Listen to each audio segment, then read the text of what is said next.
The telegram arrived on a Tuesday morning in September 1878, informing Delilah Zimmerman that her father had gambled away their ranch to settle a debt he could not pay, and then put a bullet through his own head rather than face the shame.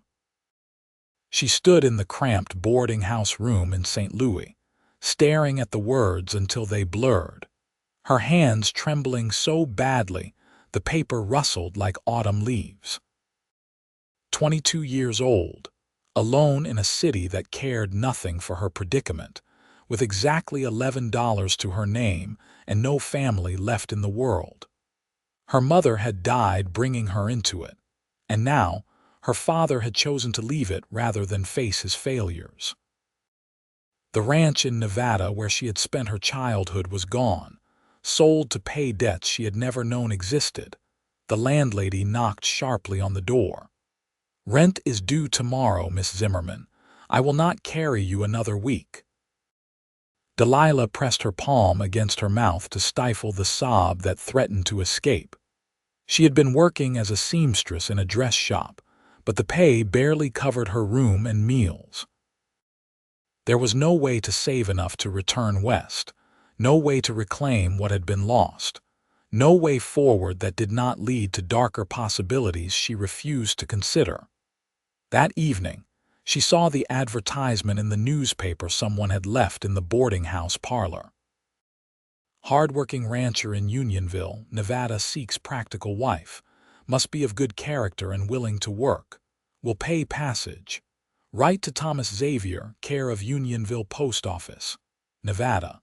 The word alone made her heart clench. Not far from where she had grown up, where the sagebrush stretched endlessly, and the mountains cut purple silhouettes against blazing sunsets. She had loved that harsh, beautiful land even as her father drank away their future. Delilah read the advertisement 3 times before fetching her writing paper. She had nothing left to lose, and perhaps everything to gain. She wrote carefully, honestly, explaining that she could cook and clean, that she knew ranch work having grown up on one, that she asked for nothing except a chance at a new beginning. She did not mention her father's suicide or the gambling debts. Some truths could wait. The reply came faster than she expected, along with money for the train passage. Thomas Xavier wrote in a firm, clear hand that he was 30 years old, that he ran a cattle ranch with his younger brother, and that he needed a wife who understood the hardness of the life and would not run at the first difficulty. He seemed pleased she knew ranch work. He promised to treat her with respect and kindness. The letter was practical rather than romantic, but Delilah had long ago set aside girlish dreams of love matches. Survival mattered more than sentiment. She used the money he sent to pay her outstanding rent and buy a ticket west.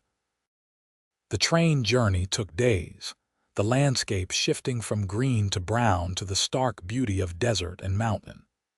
Each mile carried her further from the ruins of her old life and closer to an unknown future with a stranger who might be kind or cruel, honest or deceiving.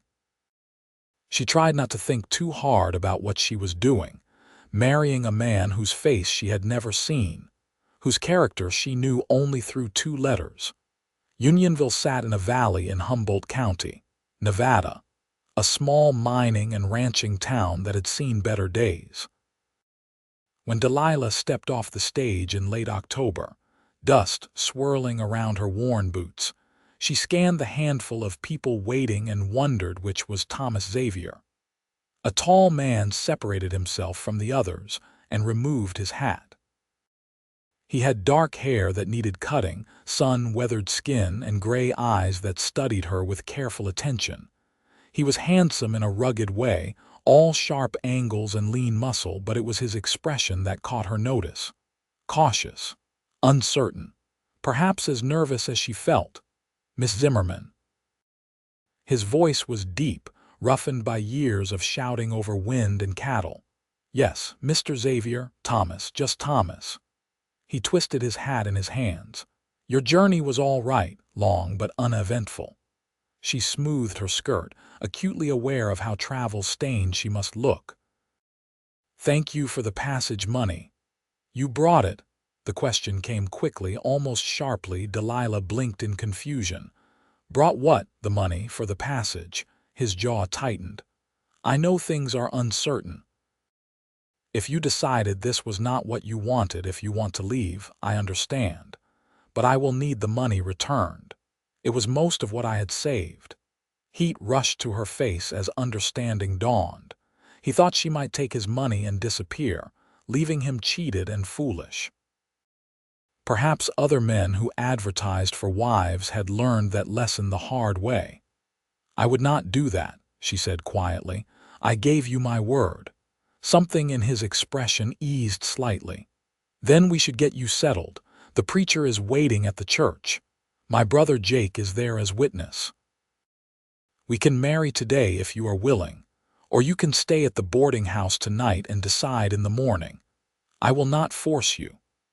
Delilah looked around Unionville, at the scattered buildings and the mountains rising beyond. She thought of the $11 she had left, of the boarding house in St. Louis, of her father's final choice. There was nothing to go back to and no reason to delay the inevitable. Today is fine, she said. Thomas nodded and picked up her single battered trunk as if it weighed nothing. She followed him down the dusty street to a small church with a crooked steeple. Inside, a young man who resembled Thomas but with lighter hair and a more open expression waited beside an elderly preacher. Jake, Thomas said to his brother, this is Delilah Zimmerman. Delilah, my brother Jake. Pleased to meet you, madam. Jake grinned at her with an easy warmth his older brother lacked. Welcome to Unionville. The preacher cleared his throat. Shall we begin? It felt surreal, standing beside a stranger and repeating vows that would bind her life to his. Thomas's voice remained steady throughout, but she noticed he kept his eyes forward, not looking at her. When the preacher asked if he took her as his wife, he said, I do, with quiet firmness. When her turn came, her voice shook slightly, but she got the words out. You may kiss the bride, the preacher intoned. Thomas hesitated, then leaned down and pressed a brief, chaste kiss to her cheek. His lips were warm, his breath smelling faintly of coffee. Then he stepped back and it was done. She was married. Jake clapped his brother on the shoulder. Congratulations. Now you cannot complain about my cooking anymore.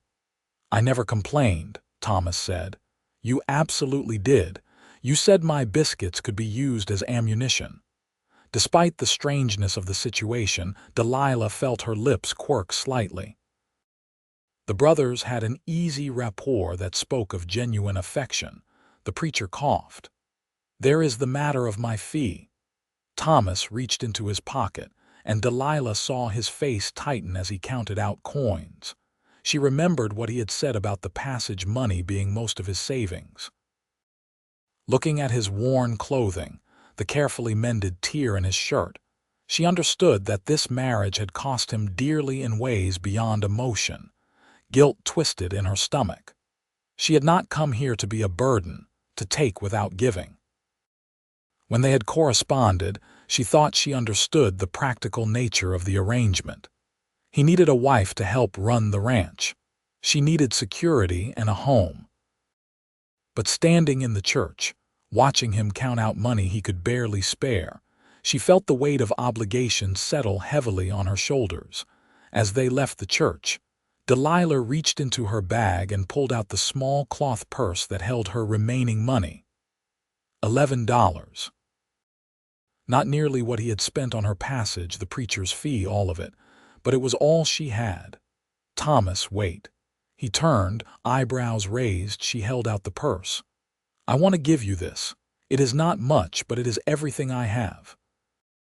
You spent so much to bring me here, and I cannot bear to take without giving something back. His expression shifted, something unreadable moving through his gray eyes. You do not need to do that, please. I know it is not enough to cover what you paid, But when I have more, when I can earn money, I will repay the rest." Her voice gained strength as she spoke. "I will not be a burden to you. I promise I will work hard and earn my place here." Thomas looked at the purse in her hand, then at her face. Slowly, he reached out and closed his fingers around hers, folding her hand over the purse so she held it again. "You are worth more than that," he said quietly. "Keep your money, Delilah. You will need it for things, for yourself. I did not bring you here to take what little you have." The unexpected kindness of it struck her speechless. She had prepared herself for a hard man, a practical man who saw her as labor and convenience. But the way he looked at her, the gentleness in his work-roughened hand as it closed over hers, suggested something different. Something that made her throat tight. "I do not need charity," she managed. "It is not charity, it is a marriage. We help each other." He released her hand. "Come on, let me show you the ranch." They rode in a wagon with her trunk in the back, Jake having headed off on his own horse with a cheerful wave. The ranch lay about 5 miles from town, nestled in a valley with a creek running through it. The house was small and roughly built, but solid. Corrals held a dozen horses, and cattle dotted the hillsides beyond. "It is not much," Thomas said as he helped her down from the wagon, "but the land is good and we are building the herd. In a few years, if prices hold, we should do well." "It is more than I expected," Delilah said honestly. She had half feared a shack and bare survival. This was humble but promising. Inside, the house was clean but spare. A main room served as kitchen and living area with a stone fireplace and a table. 2 small bedrooms branched off, and a lean-to addition in back appeared to be a washroom. "That is your room," Thomas said, pointing to one of the bedrooms. "I will take the other. Jake has been bunking in the barn, but we are building him a cabin of his own. Should be done by winter." Delilah turned to face him. "You are giving me my own room." He met her eyes steadily. "I told you I would not force you. That includes sharing a bed. When and if you are comfortable with that, you can let me know.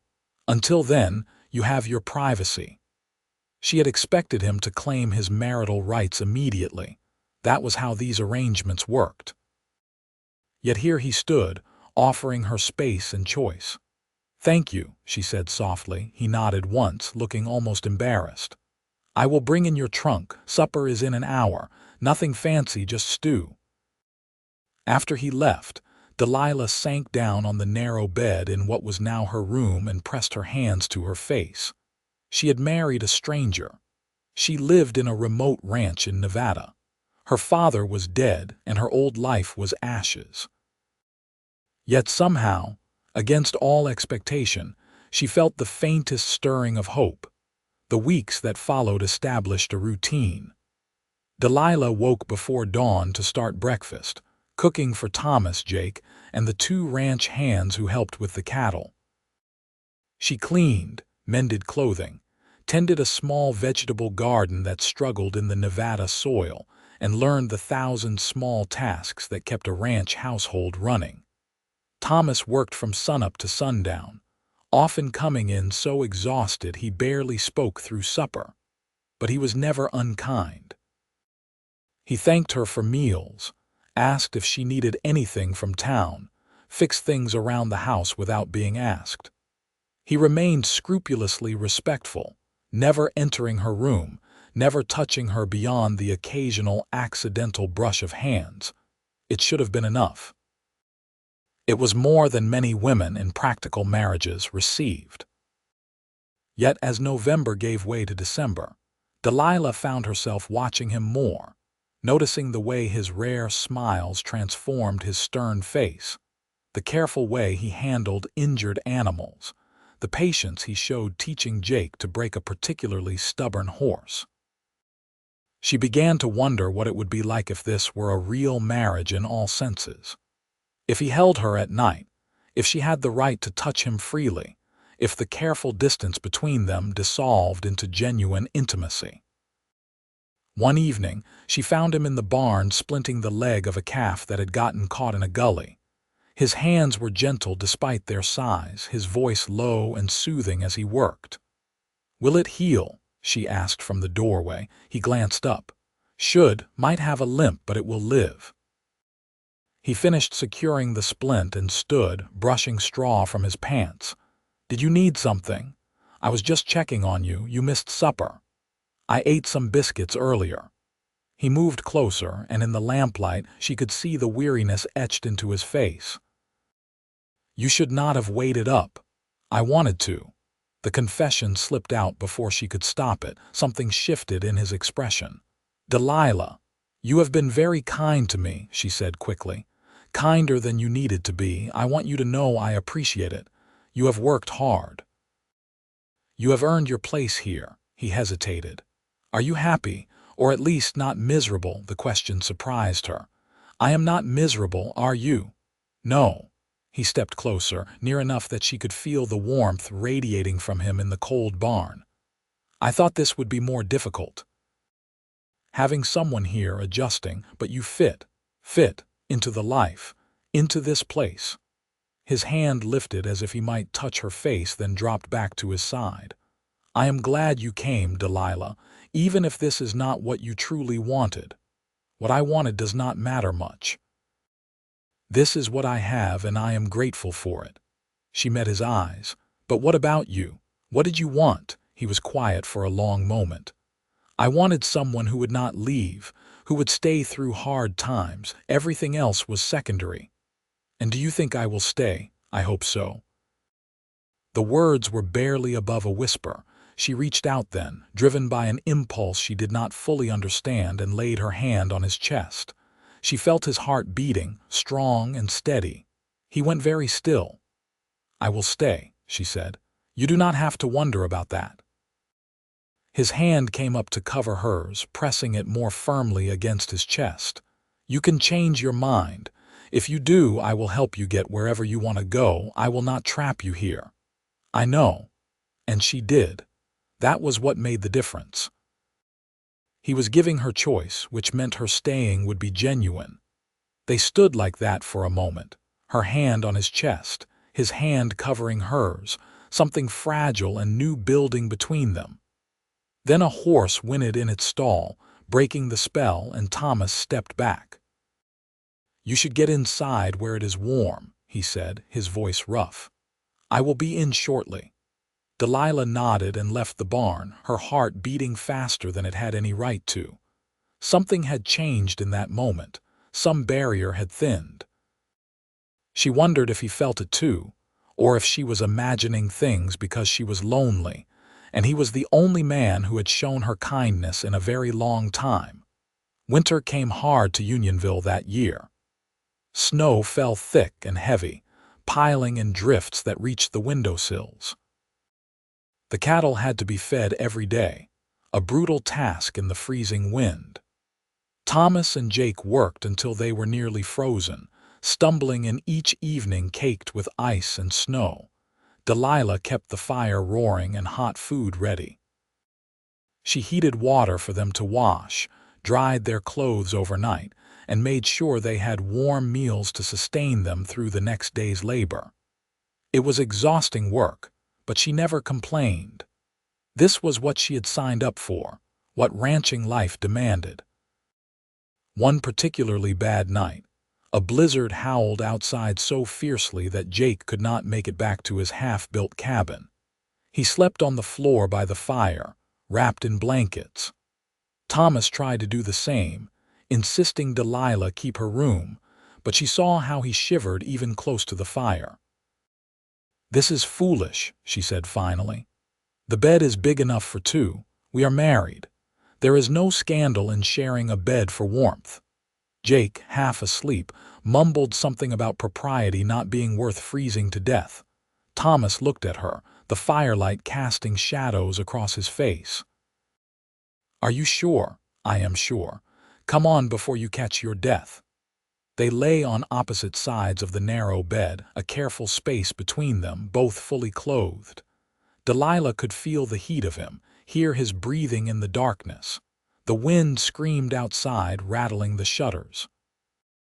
"Thank you," Thomas said quietly, "for everything you do. I know this is not easy. You work harder than I do.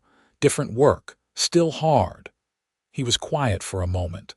"I am glad you are here, Delilah. I do not say it enough, but I am." She rolled onto her side to face him, though she could barely see him in the dark. "I am glad, too. I did not expect to be, but I am." She felt him shift closer. His hand found hers under the blankets, fingers intertwining. It was a small thing, just holding hands, but it felt momentous. "Sleep," he said. "Tomorrow will be another hard day." But she lay awake for a long time, feeling the warmth of his hand in hers, listening to his breathing even out into sleep, and thinking that perhaps she had found something she had not even known she was looking for. The blizzard lasted 3 days. By the end, they had lost 2 calves and a horse, but the main herd survived.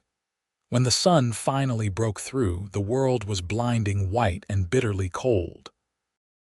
Thomas and Jake dug paths to the barn and corrals, working until they were drenched with sweat despite the cold. Delilah cooked and cleaned, melted snow for water, and tried to keep the house warm. That night, Thomas came to her room instead of his own. He stood in the doorway, uncertain. "I thought, since it is still so cold," he began. "Yes," she said simply. He climbed into bed beside her, and this time the space between them was smaller. She found herself nestled against his side, his arm around her shoulders. It felt right in a way that surprised her. "Delilah," he said into the darkness, "I need to tell you something." Her heart clenched. Here it came, whatever truth he had been hiding. "All right. When I sent for a wife, it was because I was desperate, not just for help with the ranch, but because I was lonely. This life, it is hard and isolated, and I wanted someone to share it with. I know that is selfish. It is not selfish to want companionship, but I did not tell you everything." His arm tightened around her. "The ranch is mortgaged. I owe money to the bank in town, and if I cannot pay it off in 2 years, I will lose everything. I have been working myself half to death trying to build the herd fast enough to make the payment. That is why I had so little money when you came. Every spare cent goes to the ranch." She absorbed this information, thinking of her own father and his debts. But Thomas was different. He was not gambling or drinking his money away. He was fighting to build something, not destroy it. "Why are you telling me this now?" she asked. "Because you should know what you have gotten into. If the ranch fails, you will have nothing. You might want to leave before that happens." Delilah sat up, forcing him to release her so she could look at him properly. The moonlight through the window gave just enough light to see his face. "You want me to leave?" "No." The word was immediate and fierce. "But I want you to have the choice." "Then I choose to stay." She reached for his hand. "I grew up on a ranch. I know how hard it is. I know that sometimes you lose despite doing everything right, but I also know that running away does not fix anything. We will work together and we will do everything we can to save this place. And if we still lose it, at least we will have tried." He pulled her back down, holding her tight against him. She felt him shaking slightly and realized he was fighting tears. "I do not deserve you," he said roughly. "You deserve someone who will stand with you." She wrapped her arm around him. "Let me be that person." He kissed the top of her head, a tender gesture that made her eyes sting. "I am falling in love with you. I did not mean to. This was supposed to be practical, but I cannot help it." The confession hung in the air between them. Delilah's heart pounded. She thought of the past months, of his quiet kindness, his respect for her, the way he had given her choice at every turn. She thought of how she watched for him at the end of each day, how his rare smiles made her chest feel warm, how right it felt to lie in his arms. "I think I am falling in love with you too," she whispered. He kissed her then properly, his lips warm and gentle on hers. It was nothing like the perfunctory kiss at their wedding. This was real, full of longing and tenderness and the tentative hope of something genuine growing between them. When they finally pulled apart, both breathing hard, Thomas rested his forehead against hers. "We should sleep," he said. "But Delilah, if you are sure about this about us, then I want this to be a real marriage, in every way." "I am sure," she said. What followed was tender and slow, both of them learning each other in the darkness. He was gentle with her, patient when she tensed with nervousness, murmuring reassurances until she relaxed. By the time they finally fell asleep, tangled together under the quilts, Delilah felt fundamentally changed. This was truly her husband now, and she was truly his wife, and the life they were building together was real. The winter gradually loosened its grip. Snow melted, revealing brown grass and muddy ground. Spring came late but welcome, bringing green shoots and newborn calves. Delilah and Thomas grew closer with each passing day. They worked side by side when possible, talked through decisions about the ranch together, and spent their nights wrapped in each other's arms. The marriage that had begun as a desperate practical arrangement had transformed into something neither of them had expected but both treasured. Jake teased them mercilessly about being newlyweds even months after the wedding, but his teasing was good-natured. He clearly approved of his brother's happiness. In May, a letter came from the bank. Thomas read it at the kitchen table, his expression growing grimmer with each line. "What is it?" Delilah asked, dread pooling in her stomach. "They are calling in the loan early." "Something about new bank policies. They want the full amount in 6 months instead of 2 years. He set the letter down carefully, as if it might explode. "There is no way we can raise that much money that fast. Even if we sold every head of cattle we have, it would not be enough." Delilah sat down heavily. 6 months. They had been doing so well, building the herd, making progress, and now it was all being ripped away. "There has to be something we can do," she said. "I have been thinking about it all the way back from town." Thomas ran his hands through his hair. "There is one option. There is going to be a big cattle drive to California in July. They need experienced drovers. The pay is good, very good if you make it all the way. If I signed on and sent every penny back, it might be enough." "How long would you be gone?" 3 months, maybe 4. 4 months apart, with no guarantee he would survive the drive. Cattle drives were dangerous, filled with river crossings, stampedes, rustlers, and 1,000 other hazards. "Is there no other way?" she asked, though she already knew the answer. "Not that I can see." He reached across the table to take her hand. "I do not want to leave you, but I do not see another choice." "Then you will go." She squeezed his hand. "And I will keep the ranch running here with Jake. We will make this work, Thomas." "I love you," he said fiercely. "I need you to know that. No matter what happens.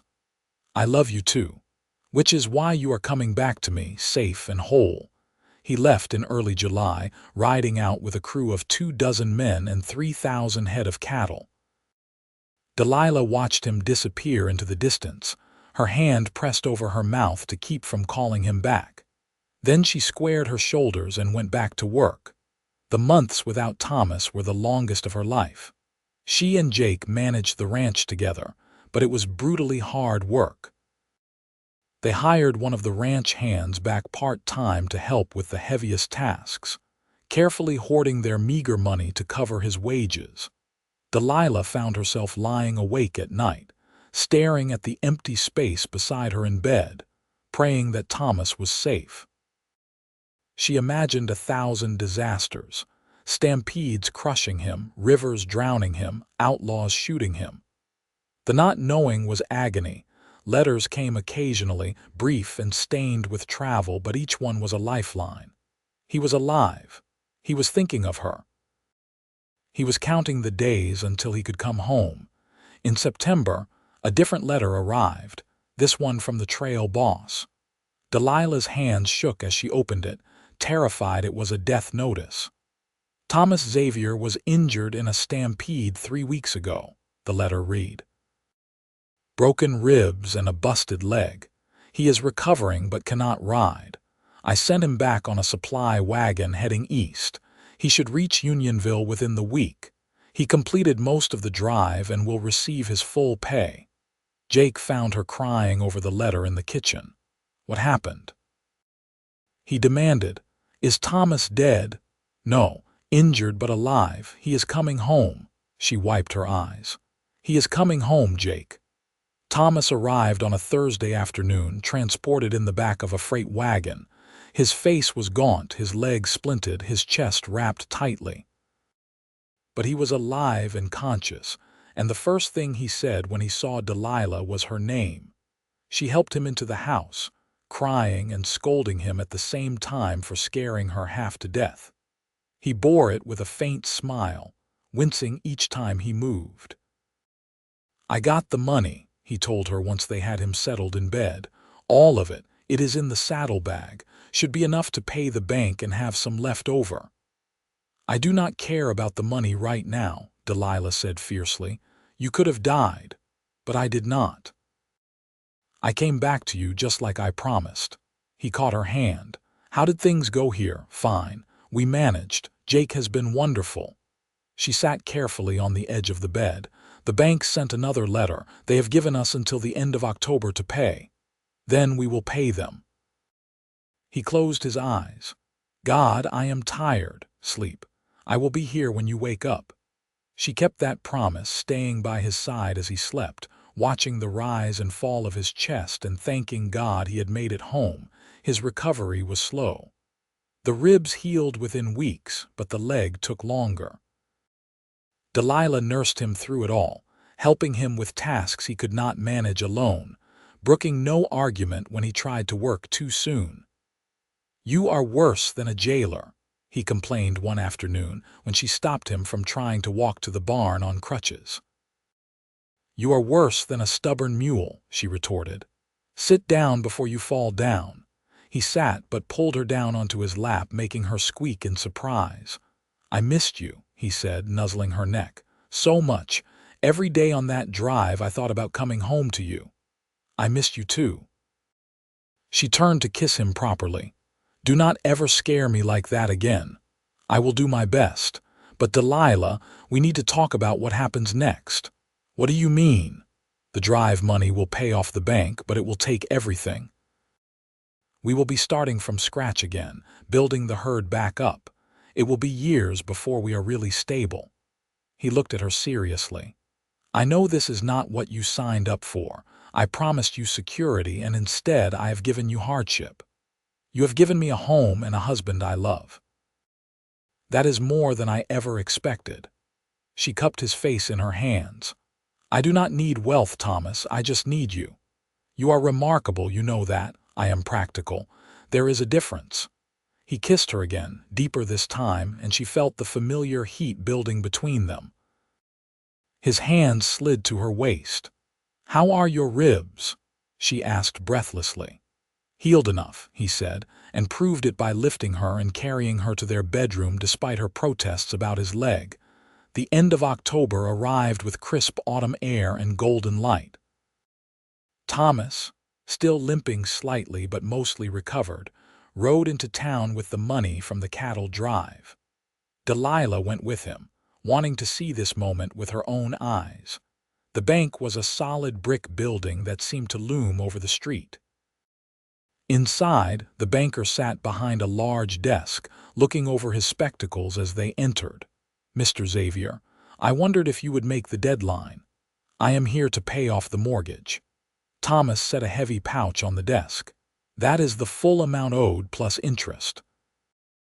The banker counted the money carefully, making notes in a ledger. Delilah watched, her heart pounding. This was it.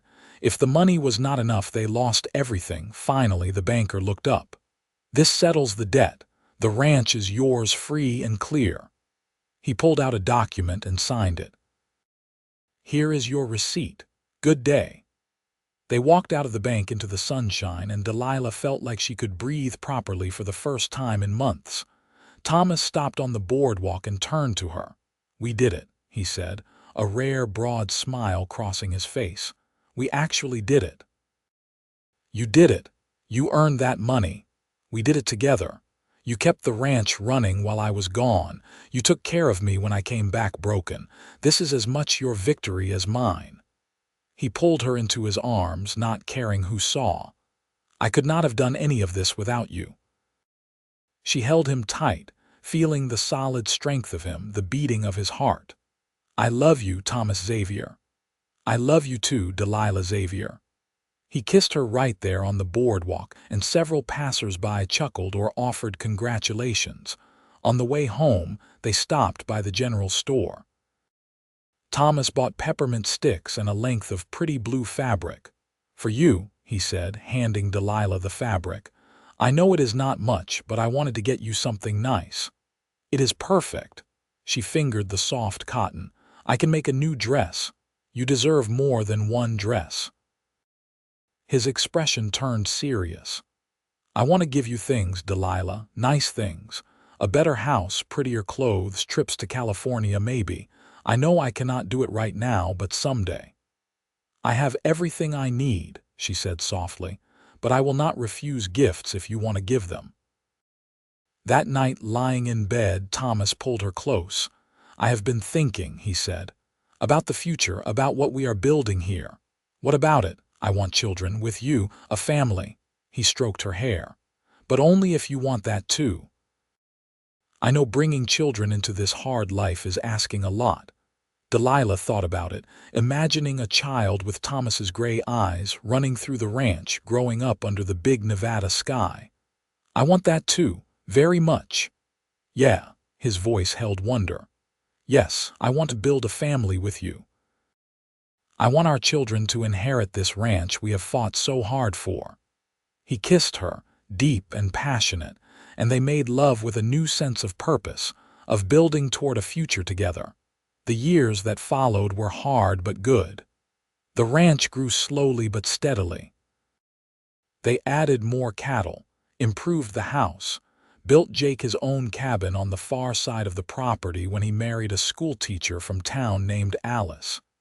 In the spring of 1880, Delilah gave birth to a son. They named him Samuel, after Thomas's father. He was a strong, healthy baby with a powerful set of lungs that kept them up many nights. Thomas proved to be a devoted father, walking Samuel around the house at night when he fussed, talking to him constantly, even though the baby could not understand. Delilah watched them together, her heart full to bursting. 2 years later, a daughter arrived. They named her Rose, and she had Delilah's dark hair and Thomas's gray eyes. Samuel was fascinated by his baby sister, wanting to help with everything. Life settled into a rhythm of work and family, hard seasons and better ones, setbacks and victories. They never became wealthy, but the ranch provided a good living. More importantly, it provided a home filled with love and laughter. One evening in the summer of 1885, when Samuel was 5 and Rose was 3, the family sat on the porch watching the sunset paint the mountains purple and gold. The children were catching fireflies, squealing with delight each time they succeeded. Thomas reached over and took Delilah's hand. "Happy?" he asked. "Very." She leaned her head on his shoulder. "Are you?" "More than I ever thought possible." He was quiet for a moment. "Do you ever think about that day at the church, when you tried to give me your money?" "Sometimes. I was so worried about being a burden. I knew right then that you were different than I expected. Most women in your position would have kept that money, used it to maintain some independence, but you wanted to contribute, to be a partner." He lifted her hand to his lips and kissed it. "That was when I started falling for you. Right there at the altar when you offered me everything you had. I remember what you said, that I was worth more." Tears pricked her eyes. "No one had ever said anything like that to me before. I meant it then, and I mean it now. You are worth more than I could ever repay. You repay me every day just by being you." They sat in comfortable silence, watching their children play, the land they had fought for spreading out around them. It was not the life Delilah had imagined when she boarded that train in St. Louis 7 years ago, desperate and alone. It was better. The years continued to pass, each one adding new layers to their life together. Samuel grew tall and strong, learning ranching from his father with an eager intensity. Rose proved to have her mother's practical nature and her father's stubbornness, a combination that served her well on a working ranch. In 1888, another son arrived, whom they named Jacob after Thomas's brother. Uncle Jake claimed the boy was named for him, and insisted on teaching him all sorts of mischief that made Delilah shake her head in exasperation and Thomas laugh. The ranch continued to prosper. They were never rich, but they were comfortable. Thomas added more land when a neighboring rancher retired and sold out. They built a bigger barn and expanded the house to accommodate their growing family. Through it all, the love between Thomas and Delilah only deepened. They had weathered hardships together, celebrated victories together, raised children together. What had begun as a desperate practical arrangement had become a partnership built on mutual respect, shared effort, and genuine love. One autumn afternoon in 1892, Delilah was preserving vegetables in the kitchen when Thomas came in from the fields. He was 54 now, his dark hair heavily streaked with gray, lines etched deep around his eyes from years of squinting into the sun. But to Delilah, he was as handsome as ever. He came up behind her and wrapped his arms around her waist, resting his chin on her shoulder. "The children are occupied," he murmured. "Samuel is fixing fence on the north pasture.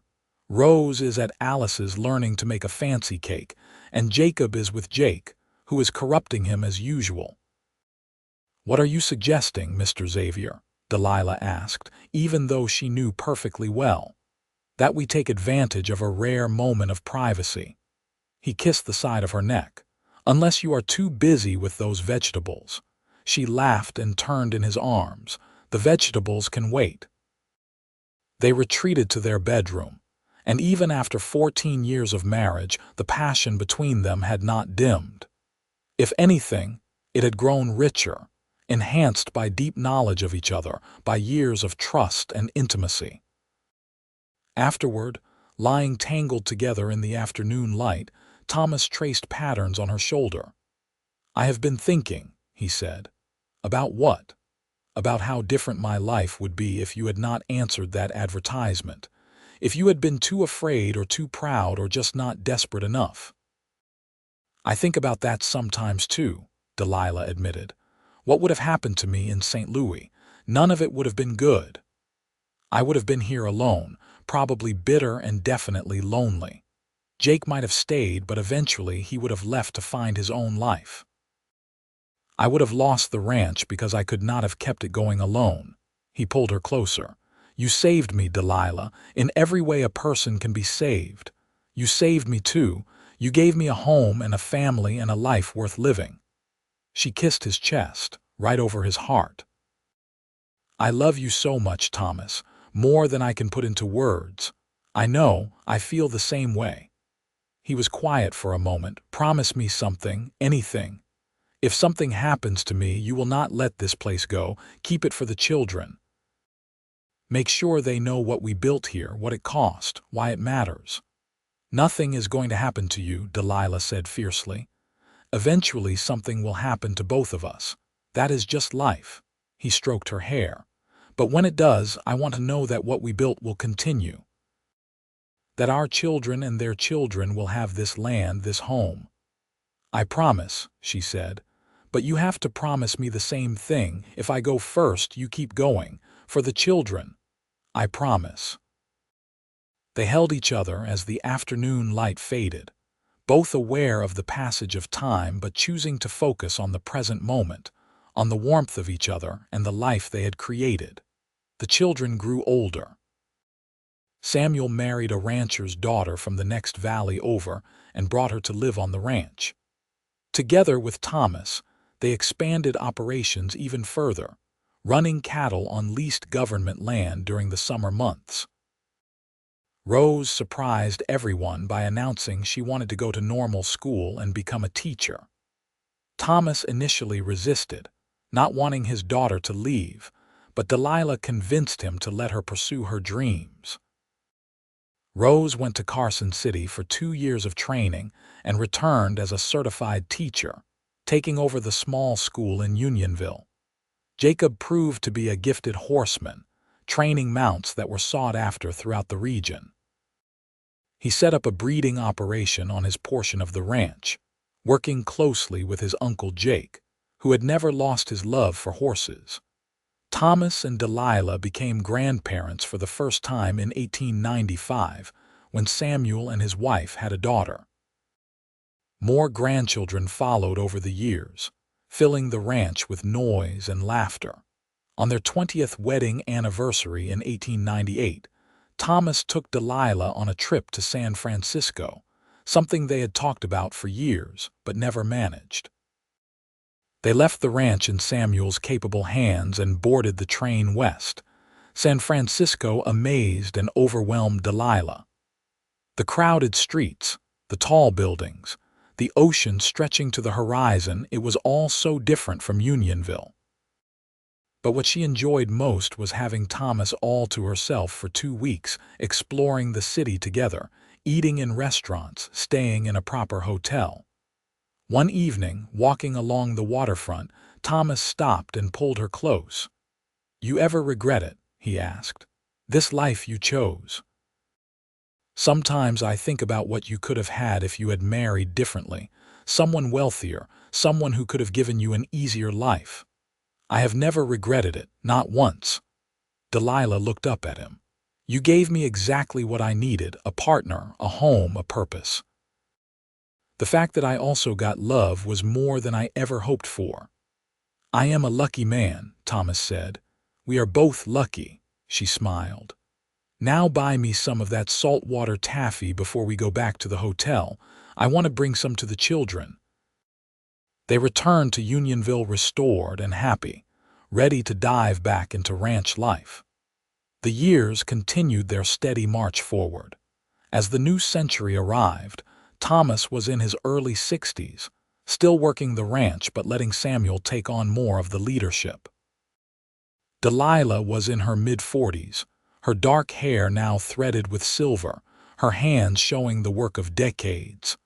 But they were healthy and content, surrounded by family, secure in the home they had built together. The ranch that Thomas had nearly lost was now a thriving enterprise that would pass to their children and grandchildren, a legacy of hard work and determination. One spring morning, in 1903, Thomas and Delilah rode out together to check on cattle in the high pasture. It was something they still did occasionally when they could steal time away from other responsibilities, a chance to be alone together in the land they loved. They stopped on a ridge overlooking the valley, the ranch spread out below them. Delilah could see the house they had expanded over the years, the barns and corrals, the creek winding through green pastures, cattle and horses dotting the landscape. "We did well," Thomas said, echoing words from years ago. "All those times I thought we would lose it all, and here we are. Still standing. More than standing, thriving." Delilah leaned against him. "Our children are settled and happy, our grandchildren are healthy, we have each other. What more could we want? Nothing. Absolutely nothing." He turned to her, his gray eyes still as intense as ever. "I love you, Delilah Xavier. I will love you until I draw my last breath and beyond. And I love you, Thomas Xavier. You are the best thing that ever happened to me." They kissed there on the ridge, surrounded by the land they had fought for and the life they had built. Two people who had come together out of desperation and necessity and found something far more precious. A love that had sustained them through every challenge, a partnership that had made them both stronger, a bond that would last the rest of their lives. The years that followed were peaceful. Thomas gradually stepped back from the hardest ranch work, content to let Samuel run the operation while he focused on his grandchildren and special projects. He built rocking horses for the younger ones and taught the older ones to ride. He sat on the porch in the evenings, Delilah beside him, and watched the sun set over the mountains he had loved his whole life. Delilah remained active, helping Rose with the school, teaching her granddaughters to cook and sew, tending an ever-expanding garden. She hosted Sunday dinners for the whole extended family, the house overflowing with children and laughter. In the summer of 1910, the family gathered to celebrate Thomas and Delilah's 32nd wedding anniversary. Children and grandchildren came from near and far, filling every corner of the ranch. There was music and dancing, abundant food and stories shared late into the night. Thomas stood up after dinner and raised his glass. "I want to say something," he announced, waiting for quiet. 32 years ago, I sent for a wife because I needed help running this ranch. What I got was so much more. Delilah, you have been my partner, my love, my best friend. You have given me children and grandchildren, a home full of warmth and laughter. Everything good in my life traces back to the day you stepped off that stage in Unionville." Delilah felt tears streaming down her face as he continued. "I remember standing at that altar, watching you try to give me back the money I had sent for your passage. You were so worried about being a burden, about taking something you had not earned. But I knew right then that you were exactly what I needed. Someone generous and honest and strong.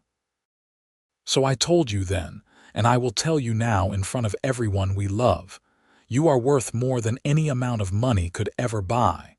You are priceless, and I thank God every day that you chose to stay with me."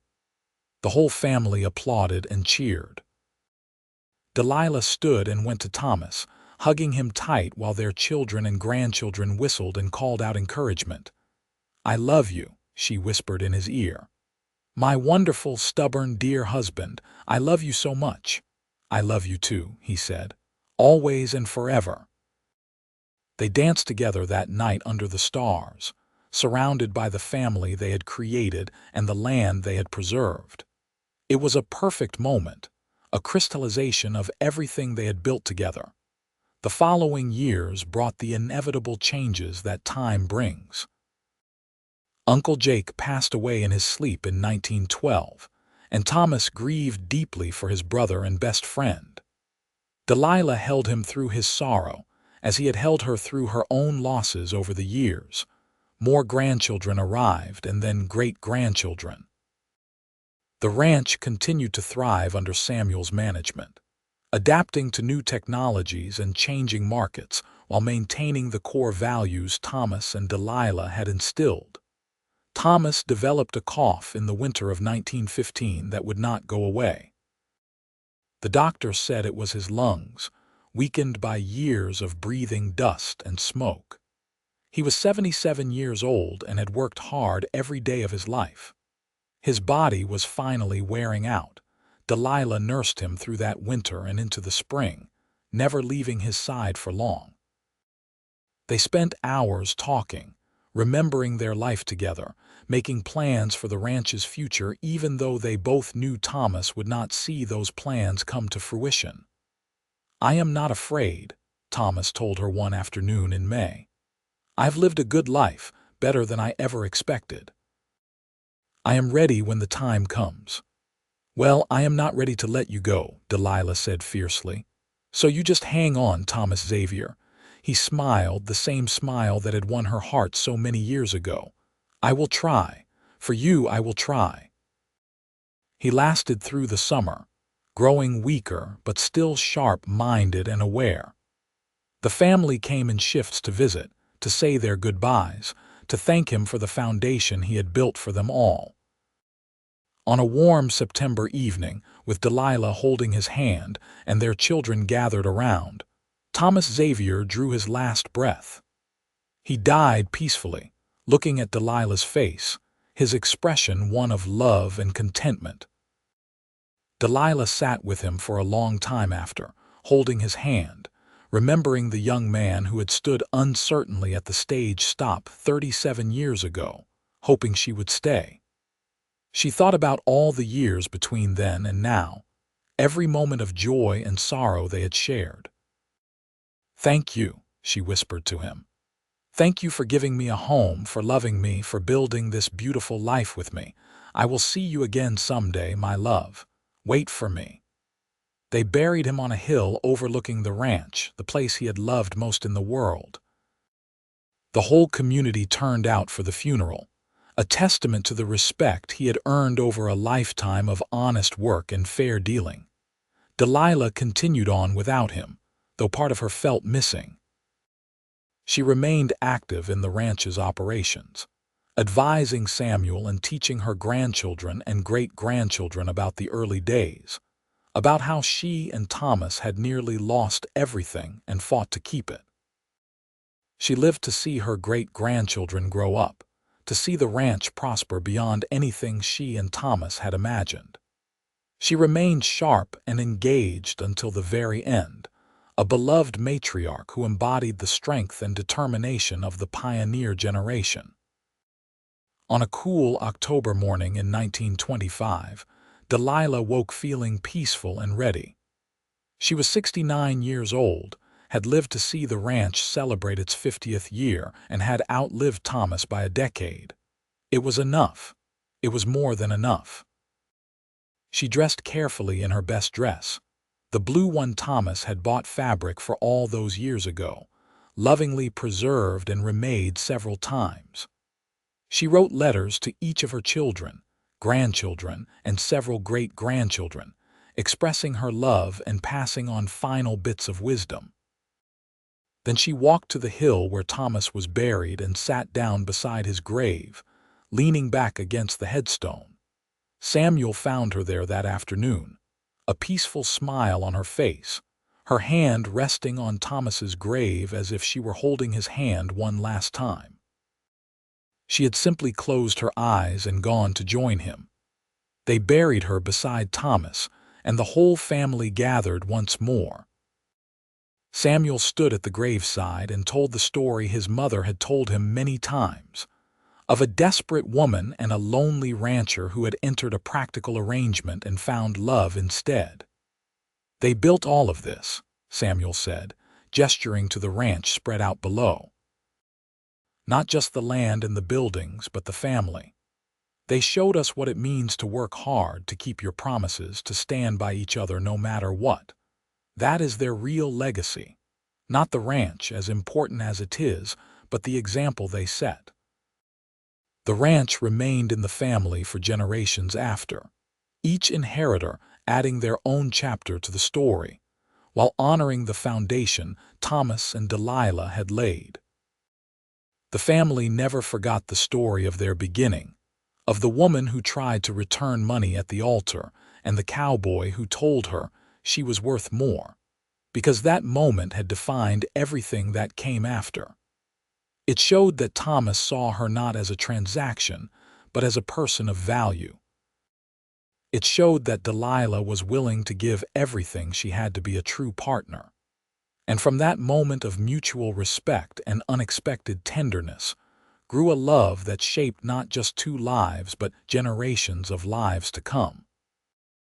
The story became family legend, passed down to children and grandchildren, a reminder that the most important things in life cannot be bought with money. Love, respect, partnership, commitment, these were the things that truly mattered. The things that Thomas and Delilah had found together in the harsh, beautiful land of Nevada in 1878. And so the ranch endured, a testament to two people who had taken a chance on each other, who had worked themselves to exhaustion to build something lasting, who had loved each other with a depth and constancy that inspired everyone who knew them. Their graves on the hill overlooking the valley remained a place of pilgrimage for the family, a place to remember where they came from and the values that had made them who they were. The wind still blew across the sagebrush. The mountains still stood purple against the sky. The creek still ran through the valley. And the legacy of Thomas and Delilah Xavier lived on, as enduring as the land itself. A love story born of necessity that became something far greater, a partnership that had changed not just two lives but created a family, a home, and a future that would last for generations to come.